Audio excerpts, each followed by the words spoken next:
Burger আৰু sandwich খাবলৈ তিয়কলৈ ওলাইছোঁ, তাকো মাত্ৰ 30 টকাত। ভণ্টি এজনীয়ে ক্লাউড কিটচেন এটা খুলিছে, তালৈকে নিমন্ত্ৰণ দিছিলে। ইয়ালৈ আহিলোঁ আৰু আপোনালোকক মেনুখন দেখুৱাইছোঁ, চাই লওক কি কি ইয়াতে পাব। তিয়কবাসীৰ কাৰণে কিন্তু একেবাৰে সুখবৰ।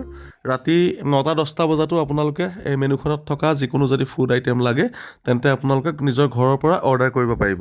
ক্লাউড কিটচেনটোৰ এটা ধুনীয়া নাম দিছে এমটি ফিউজন। কিটচেনটোৰ নামটোৰ নিচিনাকৈ ইয়াৰ খোৱা বস্তুবিলাকো কিন্তু বহুত ধুনীয়া। তাই মোৰ মুখৰ আগতে বস্তুবিলাক বনাইছে আৰু মই বহি বহি চাই আছোঁ। বাৰ্থডে হওক, কাপল পাৰ্টি হওক নাইবা ফেমিলি পাৰ্টি হওক, সকলোতে তাই আপোনালোকক খোৱা বস্তু যোগান ধৰিব। বাকী যিসকল হোষ্টেলত আছে নাইবা ছিংগুলকৈ ভাড়াঘৰত আছে তেওঁলোকৰ কাৰণেতো কোনো কথাই নাই। সেইবুলি য'ৰ ত'ৰ পৰা অৰ্ডাৰ নকৰিব, কাৰণ ডেলিভাৰী মাত্ৰ তিয়কতহে হ'ব। এতিয়া তাই মোলৈ লৈ আহিলে একাপ ধুনীয়া কফি। কেনেকুৱা হৈছে খাই চাওঁ ৰ'ব। খাই চাইছোঁ, বঢ়িয়া। আইটেমবোৰ ইমান লোভ লগাকৈ আৰু ধুনীয়াকৈ বনাইছে, নোখোৱাকৈ বাৰু থাকোঁ কেনেকৈ। যি পাৰোঁ খাই ল'লোঁ। আপোনালোকেও মই ধুনীয়াকৈ ওপৰত নম্বৰ দি থৈছোঁ, সেই নাম্বাৰত ফোন কৰিব, ফোন কৰি অৰ্ডাৰ কৰিব আৰু ইয়াৰ জুতি লৈ চাব এমটি ফিউজনে বনাইছে কি। অৰ্ডাৰৰ 30 মিনিটৰ ভিতৰত আপুনি ডেলিভাৰী পাব, লগতে এমটি ফিউজন জমেট'ত উপলব্ধ হ'ব বুলি ভণ্টিজনীয়ে আমাক জানিবলৈ দিছে।